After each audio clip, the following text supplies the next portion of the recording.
जय हिंद दोस्तों। आज हम लोग कराएंगे कक्षा 7 का पूरा साइंस कराने वाले हैं। ठीक है, इसमें शायद 18 या 19 चैप्टर हैं। सारे चैप्टर आज यहाँ से क्या होंगे, क्लियर होंगे। शायद 18 चैप्टर हैं। ठीक है, तो आइए शुरू करते हैं। पहला चैप्टर, पादपों में पोषण। आप लोग ये पूरा वीडियो देखिएगा तो आप लोगों के लिए काफ़ी लाभदायक वीडियो होगा। ठीक है, देखिए पहला क्या बोला गया है, वैसे जीव जो अपना भोजन खुद संश्लेषित करते हैं, जो मतलब जो अपना भोजन खुद बनाते हैं, उनको हम लोग कहते हैं स्वपोषी। क्या उनसे कहते हैं? स्वपोषी, जो अपना भोजन स्वयं बनाते हैं। अगला क्वेश्चन कह रहा है, पत्तियों में एक हरा वर्णक होता है। पत्तियों में एक हरा वर्णक होता है जो कहलाता है, वो कहलाता है क्लोरोफिल। जो हरा वर्णक होता है उसको डियर हम कहते हैं क्लोरोफिल। क्या कहते हैं? क्लोरोफिल कहते हैं। आगे देखिए, अगला कह रहा है, प्रकाश संश्लेषण। क्या कह रहा है? एक सेकंड। प्रकाश संश्लेषण से हमें क्या प्राप्त होता है? तो प्रकाश संश्लेषण से हमें प्राप्त होता है कार्बोहाइड्रेट प्राप्त होता है और ऑक्सीजन भी प्राप्त होता है। तब कार्बोहाइड्रेट मतलब ग्लूकोज प्राप्त होता है और क्या प्राप्त होता है? ऑक्सीजन प्राप्त होता है। आगे बढ़ते हैं डियर। आगे कह रहा है, निम्न में से कौन कीटभक्षी पादप है? तो आपका वीनस फ्लाई ट्रैप कौन सा है?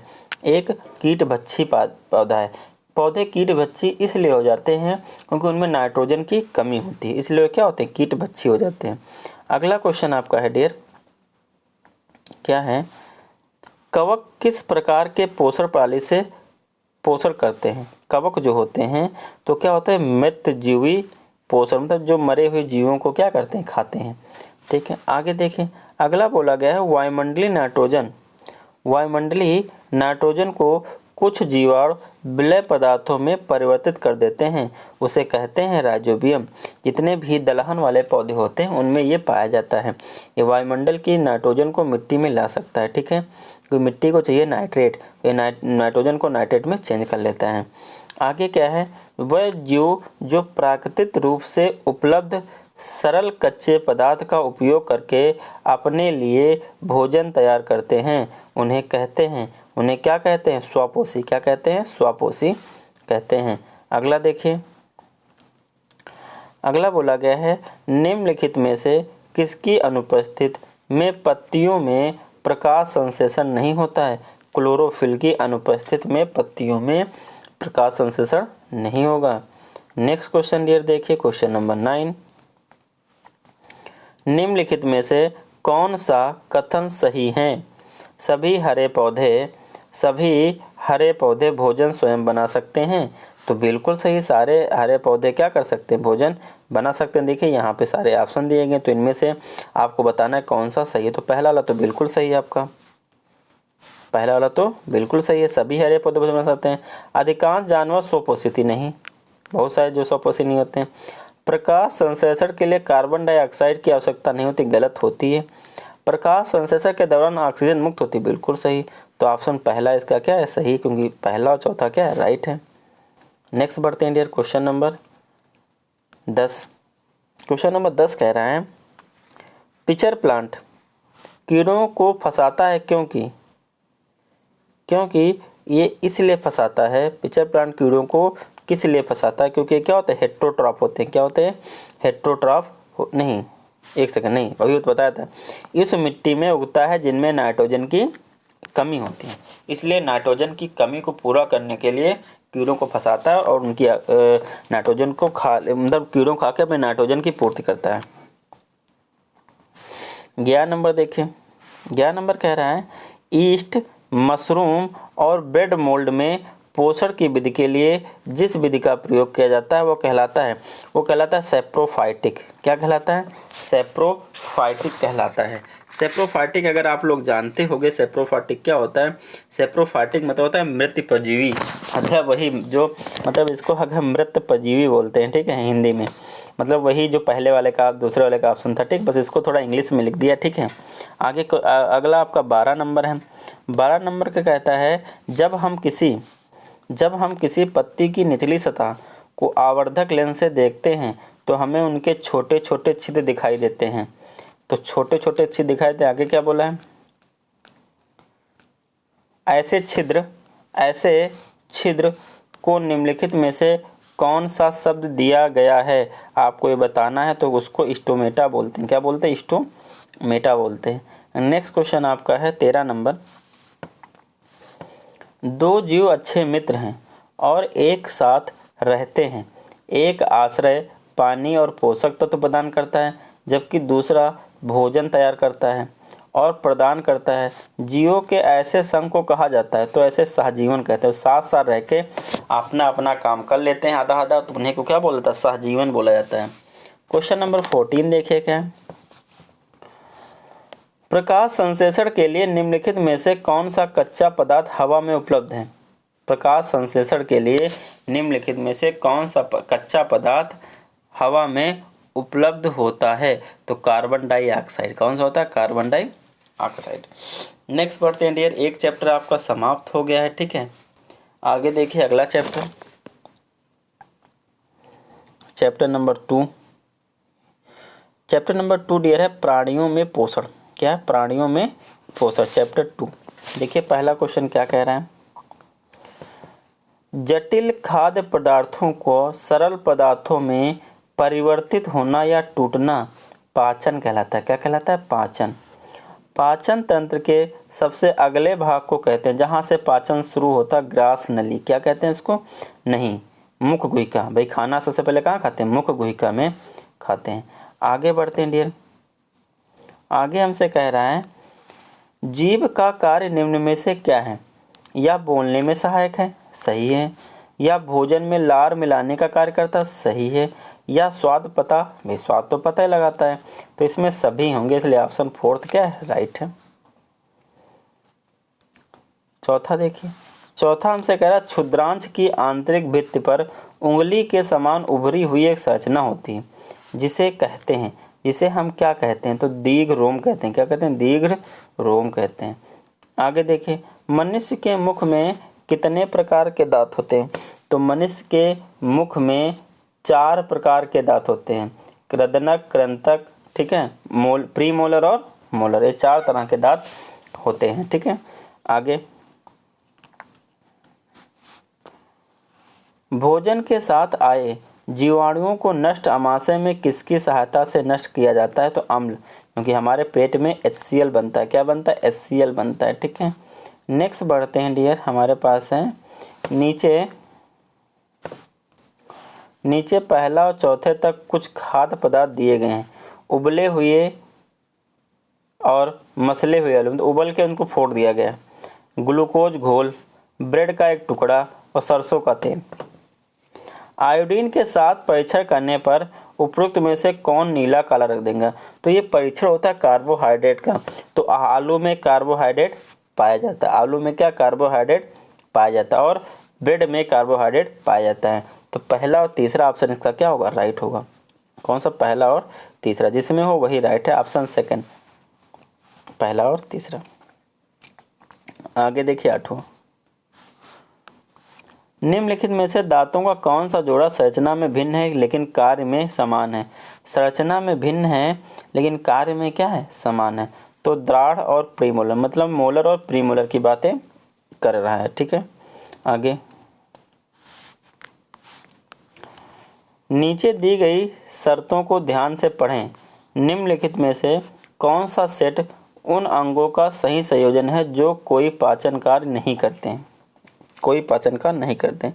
देखो पाचन कार्य मतलब जो पाचन कार्य के में भाग करते हैं लेकिन कोई पाचन नहीं करते हैं।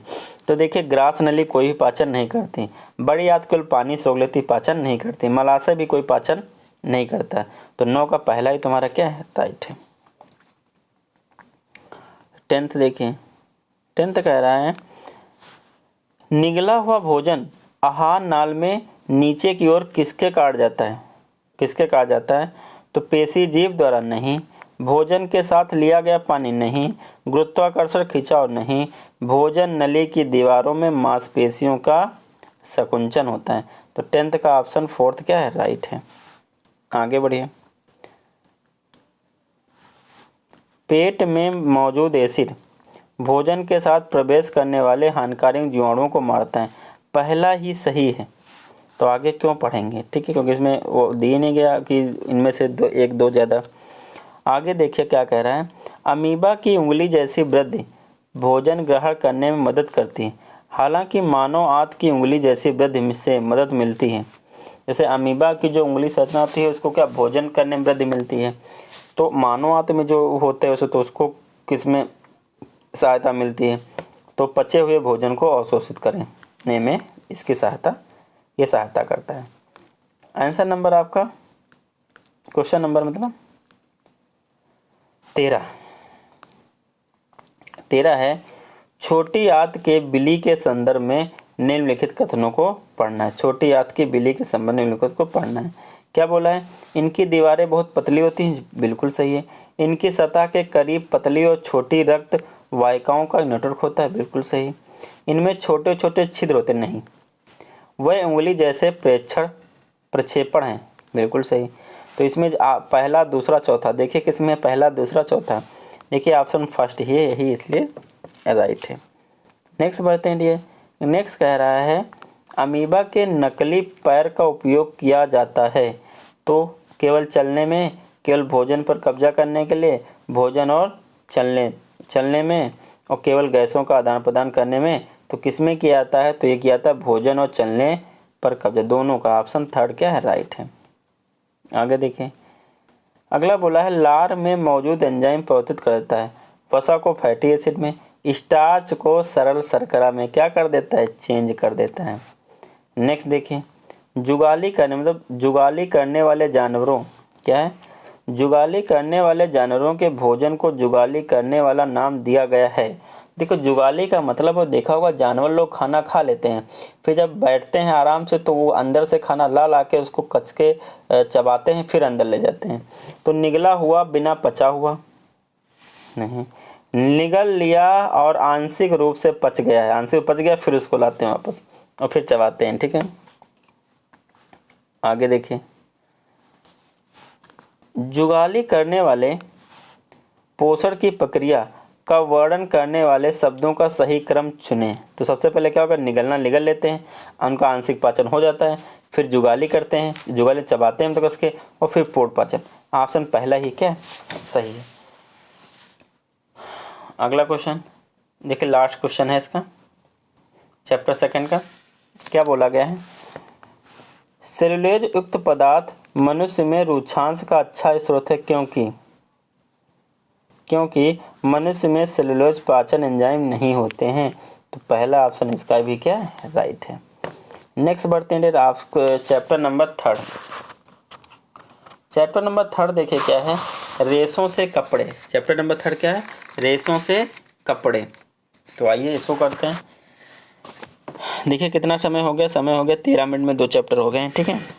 देखिए 2 चैप्टर काफ़ी बड़े थे, पहला दूसरा चैप्टर बड़े थे, आगे कुछ चैप्टर छोटे हैं, कुछ चैप्टर बहुत बड़े हैं। अरे मान के चलो 1 घंटे में सारा हो जाएगा। रेशम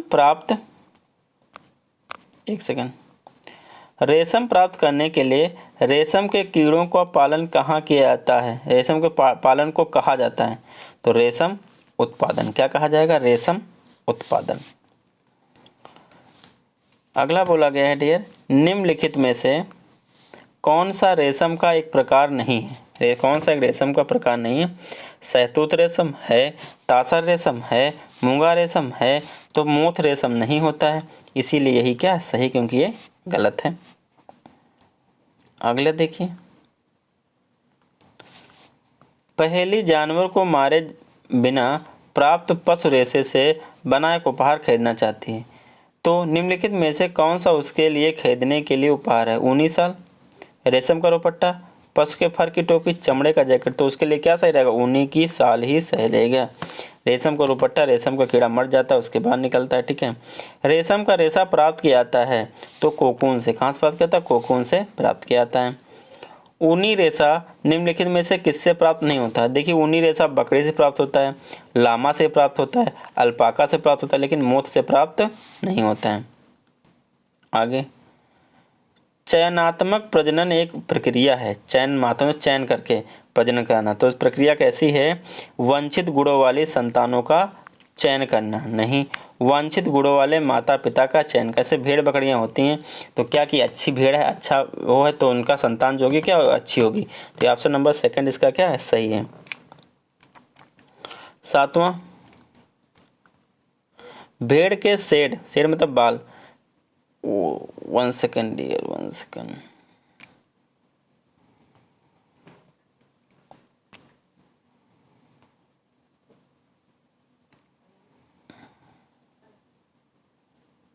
कौन चैप्टर नंबर था, थर्ड था शायद। 1 सेकंड, वही खुला है नहीं खुला है, 1 सेकंड, हाँ 1 सेकंड, कौन था, 7वां क्वेश्चन था, ठीक देखिए खुल गया भाई।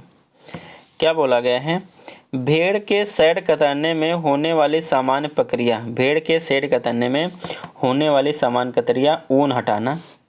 क्या होता है, बिल्कुल ऊन ही हटाया जाता है, ऊन काट के क्या कर लिया, हटा लिया जाता है। विभिन्न बनावट के बालों को अलग करना, नहीं ऐसा कुछ नहीं।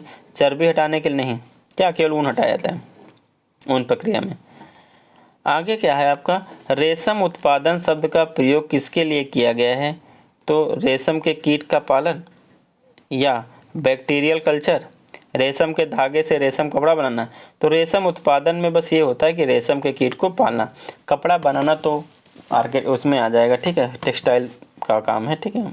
आगे, रेशम की रीलिंग, रेशम की रीलिंग का मतलब क्या है, तो रेशम की रीलिंग का मतलब है कोकून से रेशम के धागे निकालने की प्रक्रिया।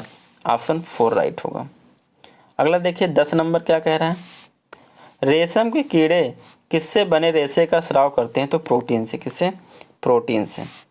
तो चैप्टर नंबर आपका थर्ड भी यहाँ समाप्त होता है। अगला चैप्टर आएगा आपका 4th नंबर। देखिए 4th नंबर कहाँ से स्टार्ट है, उधर तो नहीं स्टार्ट है, 1 सेकंड, नहीं यहाँ से स्टार्ट होगा कहीं से, 4th number. 4th number chapter आपका है ऊष्मा। क्या chapter 4th number, 4th number आपका है ऊष्मा। इसको कायदे से पढ़िएगा, यहाँ से मेरे हिसाब से एक ना एक क्वेश्चन आपको जरूर मिलेगा पेपर में, ठीक है। तो कायदे से थोड़ा सा इस क्वेश्चन को देखिएगा। क्या बोला गया है, ताप मापने वाले यंत्र को हम कहते हैं थर्मामीटर। इससे आसान कौन सा क्वेश्चन लिखा है, डक्टरी थर्मामीटर से हम किस तापमान के क्रम को माप सकते हैं, तो डक्टरी थर्मामीटर से आप 35 से 42 सेल्सियस तक ही नाप सकते हैं। और जो हम मापते हैं टेम्परेचर एक्चुअली तो वो क्या फ़ारेनहाइट में होता है, ठीक। तो इसको फाइनल कर लूँ तो 98 समथिंग आएगा, ये सेल्सियस में दिया गया। अगला क्वेश्चन जो आपका दिया गया, देखिए डियर क्या दिया गया है, कह रहा है निम्नलिखित में से सही कथन को पहचानिए। डक्टरी थर्मामीटर का उपयोग उबलते द्रव का ताप मापने के लिए नहीं कर सकते हैं। कमरे का ताप मापने के लिए थर्मामीटर का परिसर 30 सेल्सियस होता है, नहीं। प्रयोगशाला थर्मामीटर का परिसर डक्टरी थर्मामीटर से अधिक होता है, बिल्कुल सही, यही सही है। तीसरा क्या है, तीसरे का तीसरा ही सही है, प्रयोगशाला का नहीं, ये किसका, डक्टरी थर्मामीटर का होता है। तो ऑप्शन 3 क्या है, राइट है। सूर्य से हम तक ऊष्मा किस प्रक्रम द्वारा आती, तो विकिरण से, किससे आती, विकिरण प्रक्रम से आती। नेक्स्ट बढ़ते हैं डियर, नेक्स्ट कह रहा 5th नंबर, ठोस पदार्थों में ऊष्मा का संचार किस प्रक्रम में होता है, तो चालन। कैसे होता है, चालन।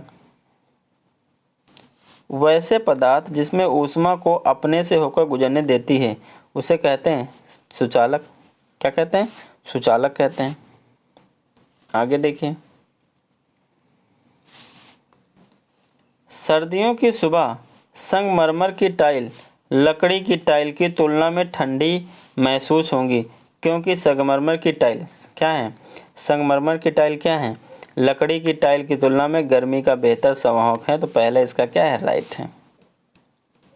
अगला देखिए, अगला क्वेश्चन इधर दिया गया है, क्या दिया गया है, एक भिखारी ने सर्द रात में खुद को अखबार की कुछ परतों से लपेट लिया है, इससे उन्हें खुद को गर्म रखने में मदद मिली, क्योंकि ऐसा क्यों हुआ, क्योंकि अखबार की परतों के बीच, नहीं घर्षण से क्या मतलब है, अखबार की परतों के बीच फंसी हवा गर्मी का कुचालक होती। तो यही आपका ऑप्शन क्या है, सेकंड राइट है। नेक्स्ट बढ़ते हैं डियर, पहेली और बूझो ने अपना शरीर का तापमान मापा। पहेली ने पाया कि उसका 98.6 फ़ारेनहाइट है और बूझो ने 37 सेल्सियस। ये सेल्सियस में है, फ़ारेनहाइट में है। निम्नलिखित में से कौन कथन सत्य है? दोनों के शरीर का तापमान बराबर है। तो पहेली के शरीर का तापमान बूझो से अधिक है? नहीं। पहेली नहीं, ये भी नहीं। दोनों के शरीर का तापमान समान है। Option number 3। नेक्स्ट बढ़ते हैं डियर, क्या है नेक्स्ट आपका है डियर, जैसा कि चित्र में दिखाया गया है, बूझों में 3 थर्मामीटर हैं। वह अपने शरीर और उबालते पानी का तापमान मापना चाहता है। उसे कौन सा थर्मामीटर चुनना चाहिए? किसका मापना है उसको? शरीर और उबलते पानी का तापमान नापना है, तो उसे कौन सा थर्मामीटर चाहिए? तो शरीर के तापमान को मापने के लिए थर्मामीटर फर्स्ट और थर्ड ले सकता है, और पानी को उबलने के लिए सेकंड, और सेकंड उबलते पानी, ये सही है, ठीक है, क्योंकि इससे पानी नहीं माप सकता है, और ये है पानी मापने वाला। तो ऑप्शन फर्स्ट इसका क्या है? राइट। 11 नंबर देखिए, प्रयोगशाला थर्मामीटर से बीकर में बर्फ का तापमान मापने की 4 अवस्थाएं दिखाई गई हैं। इनमें से कौन तापमान के सटीक माप की व्यवस्था दर्शा? कौन सही है?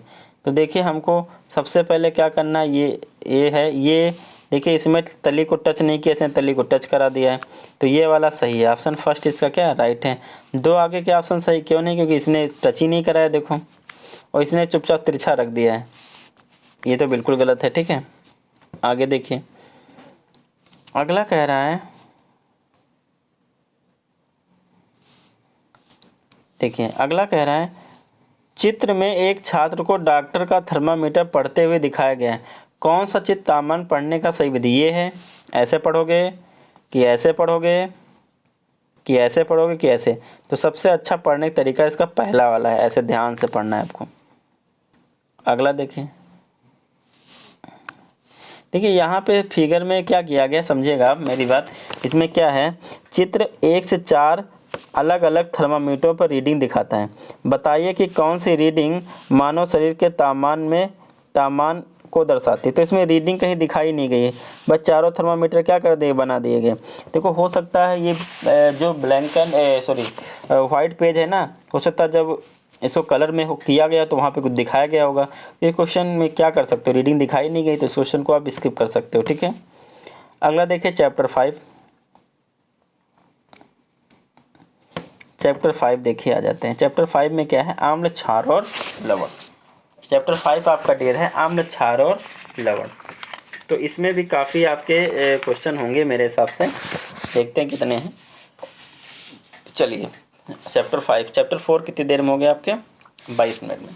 तो चैप्टर 5 देखिए क्या है, आम्ल, क्षार और लवण। निम्नलिखित में से कौन अम्लीय स्वभाव का नहीं है? तो भाई, खाने का सोडा अम्लीय स्वभाव का नहीं है, बाकी नींबू का रस भी अम्ल होता है, इमली भी होता है, और कच्चा आम भी। तो एक सही है, थर्ड वाला क्या है? राइट है। सिरके में एस्टिक अम्ल होता है, कौन सा होता है? एस्टिक अम्ल का फॉर्मूला होता है CH3COOH। ये इसका सिरके का आपका फॉर्मूला होता है। नेक्स्ट बढ़ते हैं डियर, नेक्स्ट क्वेश्चन क्या है? चलिए डियर, देखते हैं अगला क्वेश्चन नंबर 3 क्या कह रहा है, निम्न में से कौन प्राकृतिक सूचक नहीं है? प्राकृतिक सूचक, अम्ल क्षार का प्राकृतिक सूचक, जिसको हम पता करते हैं कि अम्ल है कि क्षार है। तो हल्दी है, गुड़हल है, लिटमस है मेरे हिसाब से। इसमें क्या होगा, इनमें से कोई नहीं। लिटमस लाइकेन से बनता है, किससे बनता है? लाइकेन से बनते हैं, ठीक है, जीवाणुओं से बनते हैं, लाइकेन से, ठीक है। आगे, चूने के पानी में पाया जाने वाला हाइड्रोक्साइड, तो कौन सा? Calcium hydroxide. कौन सा आप चूने के पानी में पाया जाएगा? Calcium hydroxide. नेक्स्ट बढ़ते हैं डियर, अगला क्वेश्चन आपका कह रहा है, 1 सेकेंड, कि दूधिया मैग्नीशियम का सूत्र क्या होता है? MgOH का होल ट्वाइस होता है, ठीक है। अम्लीय मृदा के उपचार के लिए हम किसका इस्तेमाल करेंगे? तो CaOH का होल ट्वाइस। किसका करेंगे? CaOH का होल ट्वाइस का करते हैं अम्लीय मृदा को। जल में क्या बोला, जल में अम्ल का घोल बनाने का सही तरीका। तो जल में अम्ल का घोल कभी तभी बनाना है, कभी भी जल को अम्ल में नहीं डालेंगे, अम्ल को जल में डालेंगे। एसिड और पानी का एक साथ मिलाएं, पानी में एसिड मिलाएं, क्या मिलाएं? पानी में एसिड मिलाएं। ध्यान रखिएगा, अगर आपने एसिड पानी मिलाने गए तो आप जल सकते हैं, ठीक है। तो हमेशा पानी में एसिड मिलाया जाता है, ध्यान रखिएगा इसका, ठीक है। अगला बोला है उदासीनी प्रतिक्रिया के उत्पाद हमेशा होते हैं। जब आप एसिड और बेस को मिलाओगे तो एक साल्ट बनेगा, क्या बनेगा, एक साल्ट बनेगा प्लस क्या बनेगा, पानी बनेगा। तो ऑप्शन थर्ड क्या है, राइट। 8वें का ऑप्शन थर्ड क्या है, राइट है। अगला बोला गया है हल्दी एक प्राकृतिक सूचक है, इसके पेस्ट का अम्ल और क्षार में अलग अलग मिलाने पे क्या होगा। हल्दी को अगर अम्ल में मिलाओगे तो कोई फर्क नहीं पड़ेगी, हल्दी पीली की पीली रहेगी, लेकिन अगर क्षार मिला दोगे तो उस पर लाल धब्बा बन जाएगा। देखा होगा शादी वगैरह हम जाते हैं, सफ़ेद शर्ट पे अगर हल्दी गिर जाती है, उसको जैसे उसमें निरमा पाउडर डालते हैं वो रेड कलर का होता है, क्योंकि निरमा पाउडर में क्या होता है, क्षार होता है। तो अम्ल और क्षार दोनों में पीला नहीं, अम्ल में पीला और क्षार में लाल हो जाता है। तो ऑप्शन सेकंड क्या है, 9th का ऑप्शन सेकंड राइट है। नेक्स्ट बढ़ते हैं डियर। नेक्स्ट है फिनोल्फ्थलीन एक सिंथेटिक संकेतक है और अम्लीय और क्षारीय घोल में इसके रंग क्रमशः होंगे। तो अम्लीय में रंगहीन रहता है, अम्लीय में क्या रहेगा डियर, रंग, जो फिनोल्फ्थलीन होता है वो अम्लीय में आपका रंगहीन रहता है और उसमें क्या गुलाबी हो जाता है, किसमें, क्षार में क्या होता है, गुलाबी हो जाता है। तो ऑप्शन नंबर 4 क्या होगा, राइट होगा इसका, ठीक है। आगे देखें 17 क्वेश्चन है इसमें यहाँ दिखा गया है, ठीक है। क्वेश्चन कह रहा है जब मिट्टी बहुत अधिक क्षारीय होती है तो उसमें पौधे अच्छे से विकसित नहीं हो पाते हैं। इसकी गुणवत्ता में सुधार के लिए मिट्टी में क्या मिलाएंगे। देखिए अगर बेसिक होती क्षारीय होती है तो उसमें क्या कार्बनिक पदार्थ मिलते हैं, लेकिन अगर अम्लीय होती तो उसमें क्या मिलाते हैं, कोई ना कोई बेस मिला देते हैं, ठीक है। तो इसमें क्या क्षारीय है तो इसमें हम क्या कोई कार्बनिक पदार्थ मिलाएंगे। आगे देखिए लिटमस पेपर, लिटमस एक प्राकृतिक रंग निम्नलिखित में से किसका अर्क है। लिटमस क्या है, तो लिटमस किससे, लाइकेन से बना होता है, अभी ऊपर बताया था हमने।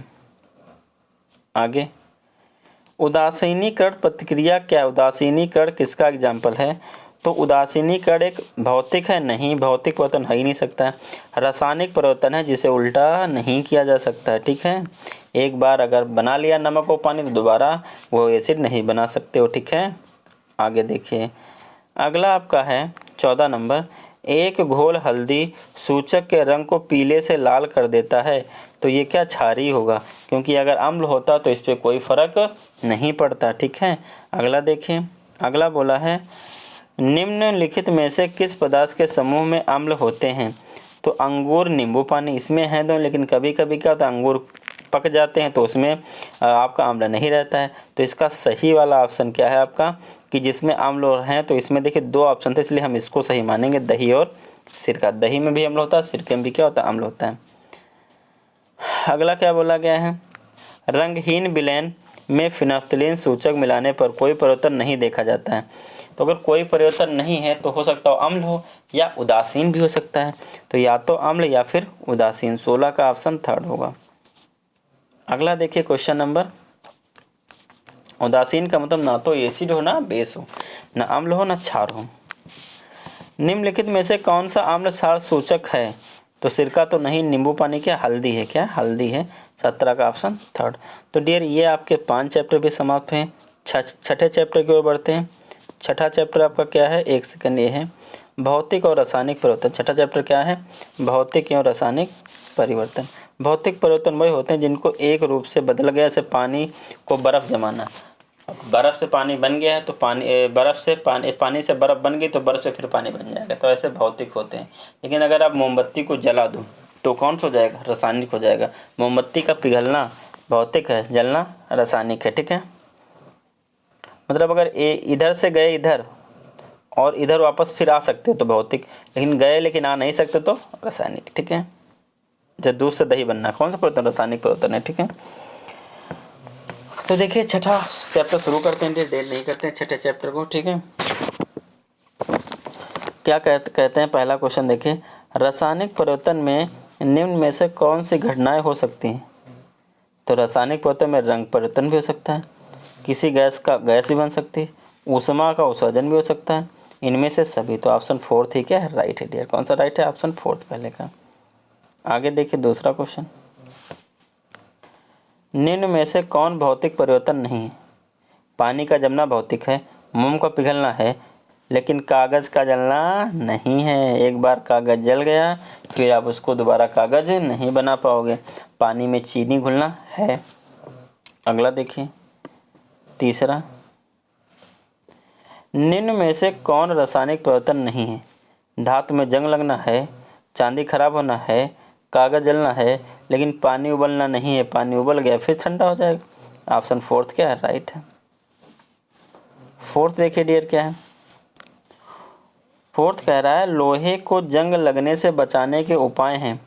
लोहे को पेंट करना सही है, लोहे को ग्रीस करना सही है, लोहे के ऊपर जिंक का लेप लगाना सही है। इनमें से सभी बिल्कुल सही, फोर्थ का फोर्थ। ठीक है, आगे देखो, स्टेनलेस स्टील एक है, ये मिश्र धातु है। किसका? ये एक मिश्र धातु है, कार्बन और लोहे की। ठीक है, और इसमें क्रोमियम भी मिला होता है। आगे, ओजोन परत का अपघटन है। ओजोन परत का अपघटन एक रासायनिक परिवर्तन है। 9वां, निम्नलिखित में से कौन सा भौतिक परिवर्तन है? आइए देखते हैं 7वें में।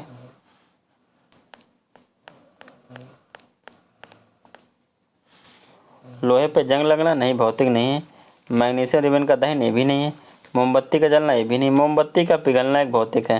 मोमबत्ती पिघल जाएगी फिर इसको बना लो मोमबत्ती। निम्नलिखित में रासायनिक परिवर्तन है। 8वां कह रहा है निम्नलिखित में कौन रासायनिक परिवर्तन है? तारों का टिमटिमाना नहीं। सब्जियों का पकना एक रासायनिक परिवर्तन है। अगर सब्जी पक गई तो दोबारा आप उस आलू को आलू नहीं बना पाओगे जो पक गया है। ठीक है, नेक्स्ट बढ़ते हैं डियर।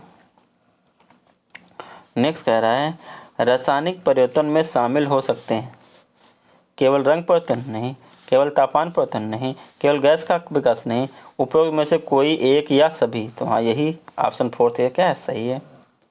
ऑप्शन फोर्थ इसका क्या होगा डियर? राइट होगा आपका। देखिए 10 नंबर क्या क्वेश्चन नंबर 10 कह रहा है जब दूध दही में बदल जाता है तो निम्नलिखित में से कौन सा सत्य है? इसकी अवस्था तरल से अर्ध ठोस होती है, बिल्कुल सही। यह रंग रंग नहीं बदलता है। इसमें स्वाद बदल जाता है, स्वाद बिल्कुल बदल सकता है। परिवर्तन को उल्टा नहीं किया जा सकता, सही है, उल्टा कहाँ कर सकते हो? तो इसमें क्या पहला, दूसरा, चौथा, 3 सही होंगे। पहला, हाँ, ऑप्शन थर्ड। कौन सा ऑप्शन राइट हो जाएगा इसका? थर्ड। ऑप्शन थर्ड क्या हो जाएगा? राइट हो जाएगा। नेक्स्ट आगे बढ़ते हैं डियर। एक आदमी ने लोहे से बने अपने मुख्य द्वार को लोहे से नहीं पेंट से होगा रंगवा दिया, लोहा नहीं होगा। ठीक है, रंगवा दिया है। तो इस जंग लगाने से रोकने के लिए, हाँ यही सही, इसको जंग लगाने से रोकने के लिए तो क्या उसने रंगवाया है? इसे धूप से बचाने के लिए, धूप से ही बच सकता अगर उससे किसी कर दिया। ठीक है, ठीक है। इसे सुंदर बनाने के लिए भी सही है, इसे धूल मुक्त बनाने के लिए भी सही है। तो ऊपर नहीं, ये नहीं सही, सॉरी, एक क्वेश्चन का इसमें एक ऑप्शन गलत है। धूप से कैसे बचेगा? धूप तो लगेगी। तो पहला सही है, तीसरा सही, चौथा सही, 3 सही है इसमें। देखिए, वाह, इसमें तो आपको 2-2 ऑप्शन को सही करना है। क्या करना है? 2-2 ऑप्शन को इसमें क्या करना है? सही करना है। तो देखिए 2 ऑप्शन अच्छे जोड़िए। तो इसे जंग से बचाने के लिए क्या होगा? जंग बचा दो, क्या जंग से बच जाएगा। और दूसरा अच्छा क्या है कि ये क्या हो जाएगा? इसे सुंदर, हाँ सुंदर बन जाएगा। धूल कर तो ऊपर पेंट के ऊपर लगेंगे, फिर लोहे नहीं लेंगे, पेंट पे तो लगेंगे। ठीक है, आगे बढ़ते हैं डियर। तो ऑप्शन नंबर सेकंड इसका क्या हो जाएगा? राइट हो जाएगा। ऑप्शन देख, कुछ ऑप्शन छोड़ने भी पड़ते हैं कभी कभी। ठीक है, अगला क्वेश्चन कह रहा है दिल्ली में कुतुब मीनार के पास लौह स्तंभ निम्नलिखित तथ्यों के लिए प्रसिद्ध है। दिल्ली में इनमें से कौन सा तथ्य इसकी लंबी स्थिरता के लिए जिम्मेदार है? देखिए, आइए कहते हैं क्या है इसमें। यह 7 मीटर से अधिक ऊंचा है। इतनी लंबी अवधि में इसमें जंग नहीं लगी है, इसीलिए अभी तक ये खड़ा हुआ है। आगे देखिए क्वेश्चन नंबर 13 कह रहा है गैल्वेनीकरण एक ऐसी प्रक्रिया है जिसका उपयोग निम्नलिखित में से किसमें जंग लगने से रोकने के लिए किया जाता है? तो लोहे पे। किसमें? लोहे पे। अगला है 114 पहेली की माँ ने गर्म पानी में चीनी घोलकर गाढ़ी चीनी की चाशनी बनाई। ठंडा होने पर चीनी के क्रिस्टल अलग हो जाते हैं। यह इंगित करते हैं भौतिक परिवर्तन जिसे उल्टा किया जा सकता है। पहले वाला ऑप्शन क्या है? राइट है। आगे देखें 15 रासायनिक प्रतिक्रिया के लिए निम्नलिखित में से कौन सा कथन गलत है? दासानिक कौन सा कथन गलत है बताना है। गर्मी बाहर दी जा सकती है लेकिन गर्मी कभी अवशोषित नहीं होती, यही गलत है, इसलिए सही है। एक अगला क्वेश्चन देखिएगा। 1 ग्राम कॉपर सल्फेट पाउडर में तनु सल्फ्यूरिक एसिड की 2 बूंदें डाली गई हैं और फिर इस घोल के लिए थोड़ी मात्रा में गर्म पानी मिलाया गया। चरण फर्स्ट है। ठंडा होने पर सुंदर नीले रंग के क्रिस्टल अलग हो गए। चरण सेकंड है। चरण फर्स्ट और चरण सेकंड क्या है? देखिए, जब भी क्रिस्टल बनेगा तो एक कौन प्रतिक्रिया होती है? भौतिक। क्रिस्टलीकरण एक क्या है? भौतिक परिवर्तन है। ध्यान रखिएगा, 16 का थर्ड सही होगा, दोनों भौतिक चरण हैं। जब भी क्रिस्टल बनेंगे तो आपको भौतिक ही लगाना है, ठीक है। आगे बढ़िए, देखिए क्वेश्चन नंबर अगला 17 नंबर नहीं, ख़त्म हो गए तो छठा चैप्टर भी आपका क्या हो गया? ख़त्म हो गया। 7वां देखिए, 7वां चैप्टर है मौसम, जलवायु और जानवरों का जलवायु के अनुसार अनुकूलन। ये 7वां चैप्टर आपका है। देखिए पहला क्वेश्चन देखते हैं क्या है। कह रहा है मौसम बुलेटिन में प्रतिदिन प्रदर्शित अधिकतम और न्यूनतम तापमान देखें तो कौन दिखाता है? वो दिन का उच्चतम तापमान और रात का सबसे कम तापमान। महीने का नहीं, तापमान दो नहीं, दिन का औसत उच्चतम तापमान और रात का औसत न्यूनतम तापमान ही हमको क्या करता है? दिखाता है टीवी में। आगे बढ़िए, अगला क्वेश्चन क्या कह रहा है। दी गई परिभाषाओं में से जलवायु की सबसे उपयुक्त परिभाषा कौन सी है? दी गई परिभाषाओं में से जलवायु की सबसे उपयुक्त परिभाषा कौन सी है? तो दूसरे का, एक वर्ष में मौसम की स्थिति में परिवर्तन, कई वर्षों का औसत मौसम पैटर्न, यही है जलवायु के बारे में सही। ऑप्शन सेकंड का नहीं, कुछ वर्षों में मौसम के पैटर्न में बदलाव, ये वाला सही है, ठीक। जलवायु ऑप्शन थर्ड क्या होगा? राइट। कौन सा राइट होगा? ऑप्शन थर्ड राइट होगा। अगला देखिए आप आगे, अगला आपका अगला क्वेश्चन क्या है। अगला क्वेश्चन देखिएगा, एक सेकंड, इसमें मुझे लगता है कुछ गलत मैंने कर दिया। क्वेश्चन सेकंड, दी गई परिभाषाओं में से जलवायु की, हाँ ये ऑप्शन सेकंड ही सही होगा, ठीक है। आगे देखिए अपना क्वेश्चन नंबर थर्ड कह रहा है निम्नलिखित में से कौन रेगिस्तान जलवायु के संक्षेप में वर्णन करता है? तो देखिए कौन करता है, थर्ड वाले का रेगिस्तान जलवायु बोला है, ठीक है। तो इसमें क्या होगा? तो रेगिस्तान में क्या होता है? रेगिस्तान में आपका होता है गर्म और शुष्क हवा दोनों होती है, गर्म भी होती है और बिल्कुल नमी नहीं होती है। देखिए क्या हो गया, इसके बाद बोला गया पहली एक वन्य जीव अभ्यारण्य में कई, जहां उसने पेड़ों, झाड़ियों, जड़ी बूटियों की घनी वनस्पति और बंदर, पक्षी, हाथी, सांप, मेढक आदि सब को देखती है। तो वो अभ्यारण्य कहाँ पर है? तो उष्णकटिबंधीय क्षेत्र में होगा जहाँ पे वर्षा होती रहती है, ठीक है। तो चौथे का दूसरा ऑप्शन क्या होगा? राइट होगा। नेक्स्ट देखिए, जानवरों की क्या है? जानवरों की कुछ अनुकूल विशेषताएं नीचे दी गई हैं। क्या है देखिए, त्वचा के नीचे वसा की परत, त्वचा के नीचे वसा की परत होती, बिल्कुल सही है। लंबे घुमावदार नुकीले पंजे होते हैं। फिसलन भरा शरीर, ये नहीं कह सकते, सबका नहीं होता है। मोटा सफ़ेद फर, हाँ फर भी सबके होते हैं। तो इसका ऑप्शन कौन? चौथा वाला, पहला दूसरा चौथा क्या है? राइट है। पांचवे का ऑप्शन चौथा क्या है? राइट है।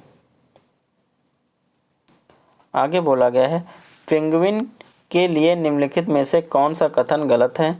तो वह एक साथ घूमते हैं, बिल्कुल। वह तैर नहीं सकते, वह तैर सकते हैं। तैर क्यों नहीं सकते भैया? तो यही गलत है, इसलिए सही है।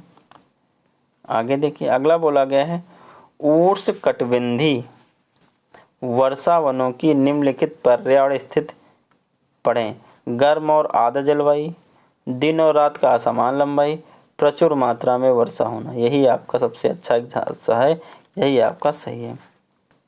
आठवां देखिए, एक सेकंड, तो और भी इसमें ऐसे दिया गया है, मतलब आपका और भी इसमें क्या होंगे? सही होंगे। तो आइए देखते हैं कितने ऑप्शन दिए गए। तो इसमें देखिए आपका, आइए पढ़ते हैं। तो इसमें कई सही होंगे, तो आपका क्या लिखा जाएगा? कहाँ गया ऑप्शन? एक सेकंड, गर्म एवं आर्द्र जलवायु, तो ये भी इसको सही मानो। दिन और रात की आसमान लंबाई या प्रचुर मात्रा में वर्षा और प्रचुर प्रकाश और नमी। तो पहला तीसरा चौथा जहाँ हो लगा दीजिए, पहला तीसरा चौथा जिसमें है तो ऑप्शन थर्ड क्या है, राइट है। पृथ्वी पर सबसे ठंडा क्षेत्र ध्रुवीय क्षेत्र। ध्रुवीय क्षेत्र क्या होते हैं, सबसे ठंडा होते हैं। अगला है निम्नलिखित विकल्पों में से बेजोड़ को चुने। बेजोड़ मतलब जो सबसे अलग है उसको चुनना है। त्वचा के नीचे वसा की मोटी परत, सफ़ेद फर, लंबी पकड़ने वाली पूंछ और नुकीले पंजे वाले चौड़े और बड़े पैर। तो यही सबसे अलग है, बाकी सब में क्या है, ये भी एक चीज़ पढ़ाई थी उसमें सब कॉमन है, यही आपका क्या है, अलग है। तो डियर ये चैप्टर आपका कितने हो गए, 7 हो गए। अगला चैप्टर कौन सा है डियर, 8वां चैप्टर है। कौन चैप्टर अगला, 8वां चैप्टर है। तो डियर 8वें चैप्टर से मैं थोड़ा सा कल बताऊँगा। दरअसल इसके पहले मैंने भी मैथ का वीडियो रिकॉर्ड किया तो गला काम नहीं कर रहा है, ठीक है, तो उसके लिए सॉरी। आगे के जो चैप्टर बचे छोटे छोटे बचे, ये बड़े चैप्टर थे हो गए हैं। अब 8 से लेकर चैप्टर सारे क्या हैं, छोटे छोटे हैं। वो मैं कल एक वीडियो बना के डाल दूंगा, हो सकता है अभी दूसरा वीडियो बना के डाल दूंगा। गला थोड़ा सही होता है, बोलने का बिल्कुल मन नहीं कर रहा है। ओके, जय हिंद दोस्तों, मिलते हैं।